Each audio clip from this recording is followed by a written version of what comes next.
I got two phones, one for the plug and one for the load. I got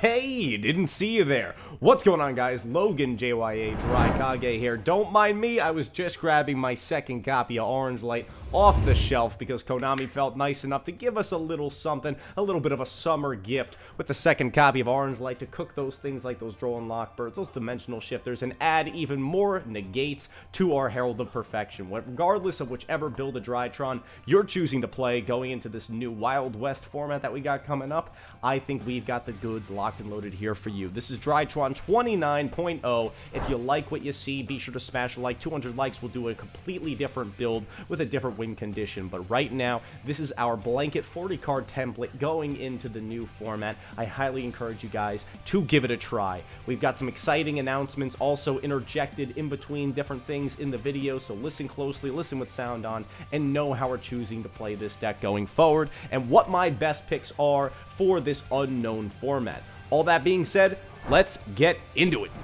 Alright, homies, back again with it. DRYTRON 29.0 full-blown deck profile, and we're going to be talking about the prospects of the future meta, and let me tell you something right now. Things are looking very, very nice for us. With a little bit less cash tier running around super heavy, getting their nuts slashed off, I think we're in a pretty good situation here. There's going to be less main deck Drolls. Now, however, there may be some more main deck Bestials, and that's where that second Orange Light comes in to help us counter those guys. We stay ready on that, and I think with the trend of how things have been going for cards moving from 1 to 2 to 3, we may very well see that third Orange Light getting its chains released coming up in a future ban list. But enough drolling on, let's get into the profile. I'll break things down for you why we have the deck built the way we do for this current format. And again, we're only going to adapt as we see results going forward for what is the most prevalent decks that we got to be ready to beat. And I think we might be one of those decks. So without further ado, let's get into it.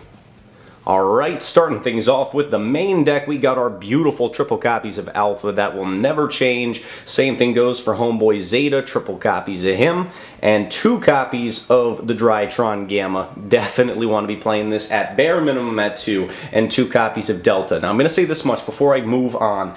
I am a little iffy on these ratios. I'm thinking that I perhaps may want to bump Gamma up to 3, especially if Droll is still seeing a lot of main deck play, right? Because Fuko Pass and a deck that can no longer search a Kaiju to out it is still a very relevant backup plan. So pending the future formats, we might want to bump Gamma up to 3. But yes, right now we're back to the golden, classic golden ratio of 10 names, 10 hard names in the main deck.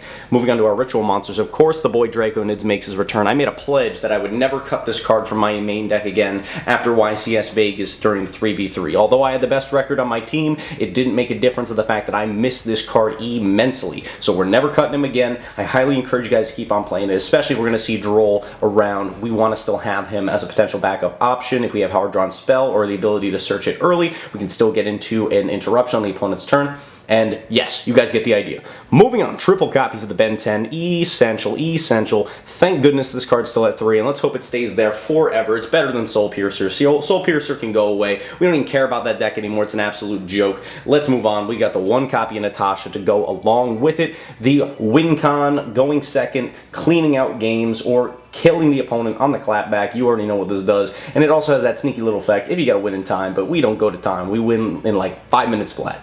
I'm playing Perfection, baby. That's right, this is a Perfection build. Our boy Perfection is putting in work, and I think it's going to be very important to have access to this card, especially for resiliency against things like Bestials or hand traps. Having the Perfection lets us play through a heck of a lot more, especially when you're able to set it up early. Now, mind you, if you want to still go for your full combos, you're going to have to be strategic in how you do so. We don't know how prevalent Nibiru is going to be, especially with Cash Tira taking a back seat. We just have to stay ready and have our perspectives looking towards the future. So right now, in my opinion, going into an unknown format, I think that Perfection is going to be our best bet, coupled with our friend, the Black Magician of Chaos Max. You already know this guy is going to go in hard. We're going to be locking the opponents out. This is one of the most unfair win conditions that this deck has access to, right up there with Vanity's Ruler. And now we're not playing the Ruler in this build. I think that this package right here on its own, you know, we already have covered the Alpha Zeta line in our previous combo tutorial video. You know how we do it just off of Alpha Zeta, playing safely under Nibiru.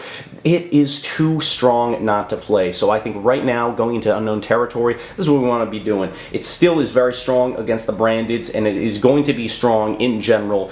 That's it for the ritual monsters. Let's move on to the other guys. Oh, here we go, baby. We got them. 2 copies of the Herald of Orange Light. That's right, we're playing a perfection build. Let's max out that discard fodder. We're going to be maxing out that Orange Light. Hard drawing it is a good thing. It lets us play safer through hand traps. It's a turn 0 interruption if the opponent goes first, and it stops things like the dimensional shifter that does still exist. We can easily punish opponents that decide to hold it for a little bit too late into the game, and we can also use this as some of the most powerful interruptions or as a safety net to protect against things like Nibiru or Droll and Lockbird. So keep it in mind, guys. And just having that one additional copy, I was talking to my boy Miles, shout out Miles, about this at the YCS in Philadelphia. It just increases your odds. We literally doubled our chances of having that turn 0 answer to Droll or to Dimensional Shifter, which is something we don't want to sleep on. And in a perfection build, we're going to want to have this maxed out. Moving on from there, I am choosing to play 2 copies of Kurikara in the main deck. That's right, this card is indeed a fairy, which means it is more material for our Herald of Perfection. Now, mind you, I'm not necessarily sure if this is the best going second card going into this unknown format. Yes, it does still out Arise Hearts, it outs Nors, it outs other problematic boss monsters after they redeem their effects. It deals with Apollosa if that card's still going to be creeping around, but we're not sure yet. We're really not sure.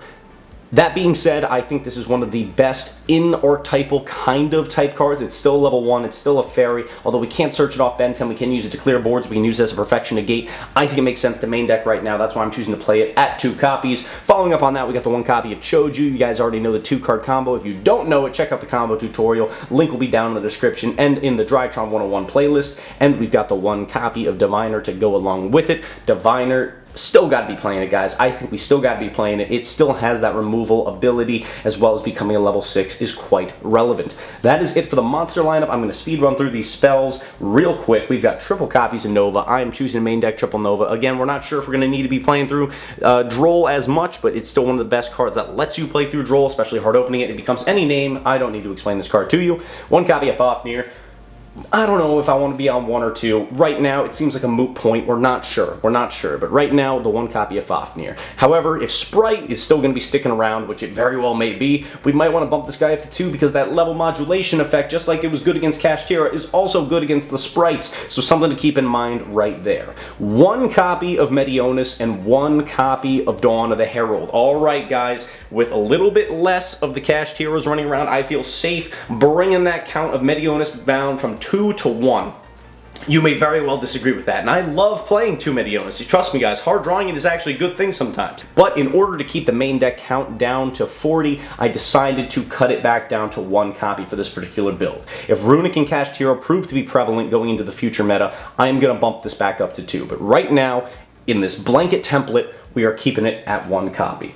Moving on to our additional copies and names, we got triple copies of Emergency becomes whatever you need it to be. It is just a search. And I am choosing to play triple copies. The preparations are right. That's right. Okay, lining up those early Ben 10s in hand not only lets you play through interruptions, play through bestials, it also lets you get early live orange lights if you hard draw it, or if you're going to be searching it off the Ben 10 that you grab off of this prep. And since we're only doing 1 Medionis, that second ritual summon that we can get off the prep does come up. So just keep that in mind, guys. Now, I've got 1 copy of Foolish Burial, becomes any other name, or Ben 10 access in a pinch if you need it, or Chaos Max access, same deal, as well as the 1 Called by the Grave. Oh, goaded, Sacked by the Grave. Why is this card still around? I don't know. 3 or 1, guys. 3 or none. 3 or none. The most important card in the main deck I'm about to show you guys. I really hope you are paying attention. Triple copies of Forbidden Droplets. That's right, Forbidden Droplets is back.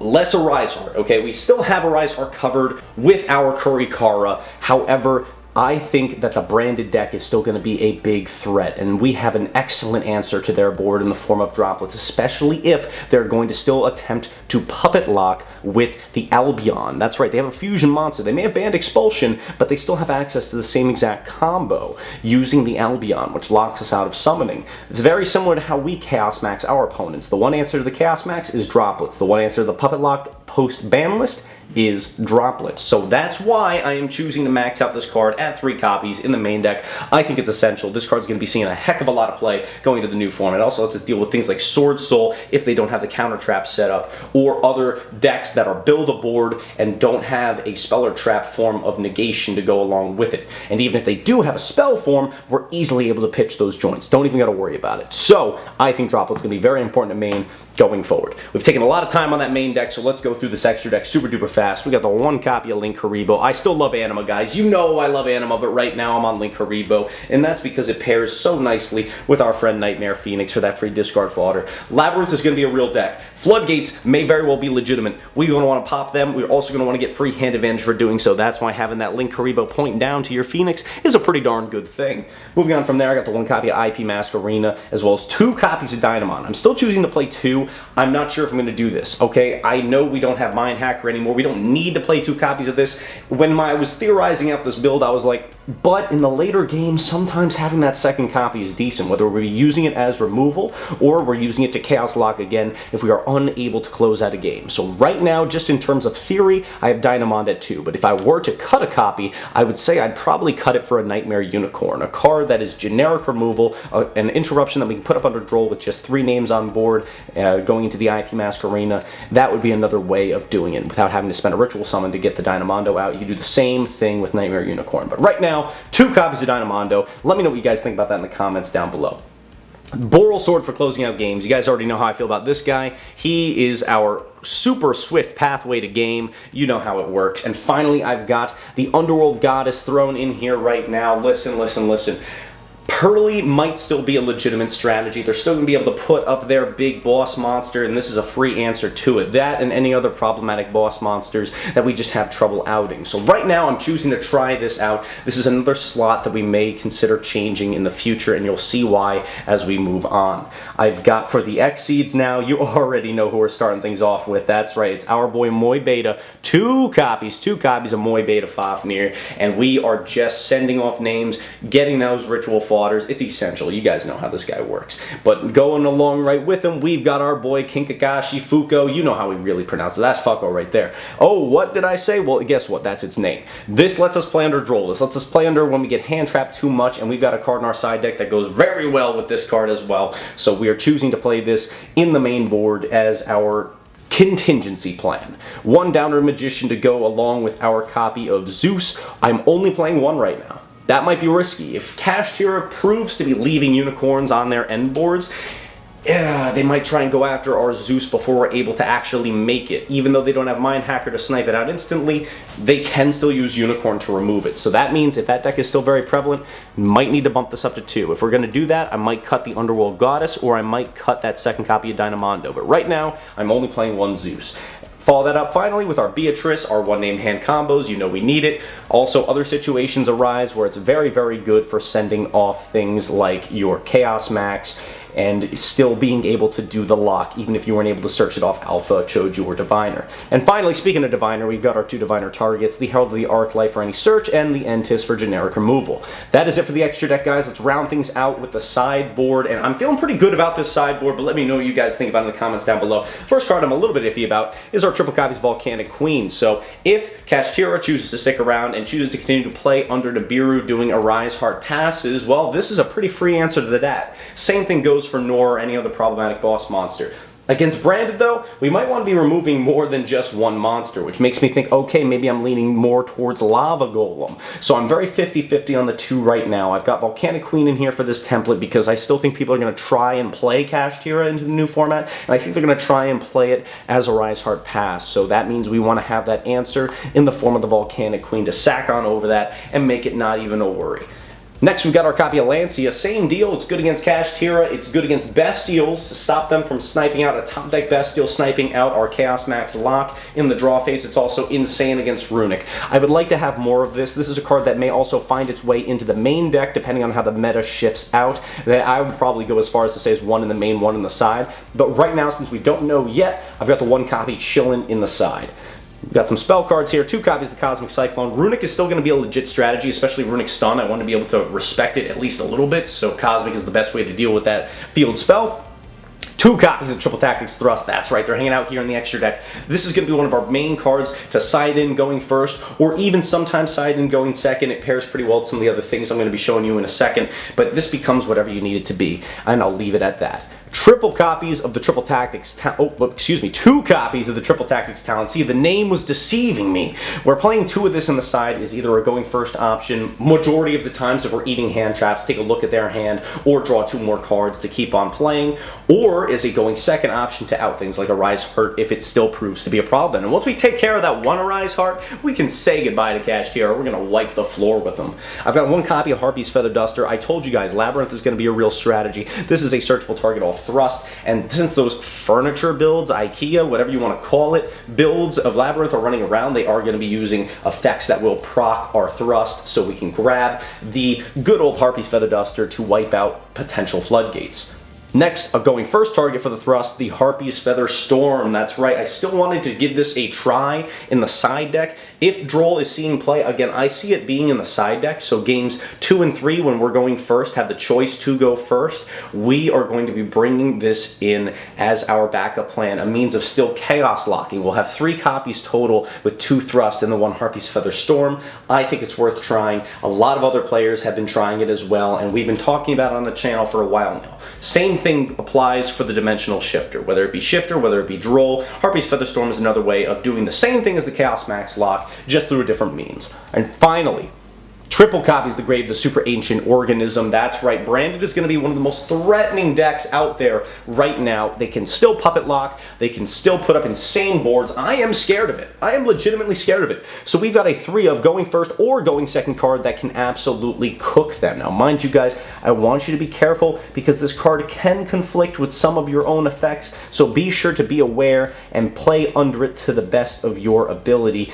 because there are things that this also can stop against you. It is not just the opponent that it affects, so just give it a good read, but know that this is the way you stop yourself from getting insta-killed by the puppet lock. If they are still able to do it with the Albion, you don't have the droplets, you just set this card pass turn to them, flip this joint up, and then they cannot swing, they cannot kill you, they don't have an easy means of outing it, and the majority of Branded players don't bring in Spell and Trap removal. Again, we got to give credit to Jordy Wang for this beautiful card. That is it for the profile, but before I close out this video, there's one important thing that I want to spend a little bit of time talking about, and that is the place of DRYTRON in this current meta. I think things are boding very, very well for us, especially when a format is so far from being solved. We have the ability to slide on in there and do what we do best. That's degenerate plays. Things like the Chaos Max lock, things with like perfection for 2 to 3 to 4 negates. We are still able to do that with ease. Nothing has been hit. We've only gotten a card back, that being our friend Orange Light, and you know what that does? That gives us more resiliency against those problematic things like the Drolls, like the Shifters, like the Bestials. We want to flip those things the bird. We're going to be able to do it double as often as we would have in the past format. Alright guys, so I think with things changing, with there being less super heavy around, less Cashier around, things bode very, very well for us. So I highly encourage you to give this deck a try. Use this as your starting template and take it to wonderful places, and let me know what you do with it in the comments down below. I'm going to be playing this deck almost exclusively going forward at our locals, and likely, if I am able to make it to it, we're going to be playing it at Nationals too. I've got some fun final thing before we close out this video to tease. We have got new DRYTRON Field Centers coming soon. Okay, if you're listening with sound on, this is an extra treat for you. DRYTRON Field Centers are coming soon. I'm just going to leave it at that. You'll hear about it in a video coming up. Smash 200 likes. We'll do the next post-BANLIST DRYTRON profile. We'll give you some more gameplay with the deck so you can know how it fares. And with all that being said, Logan JYA signing off. Have a great day. I'll see you beautiful people later. Peace.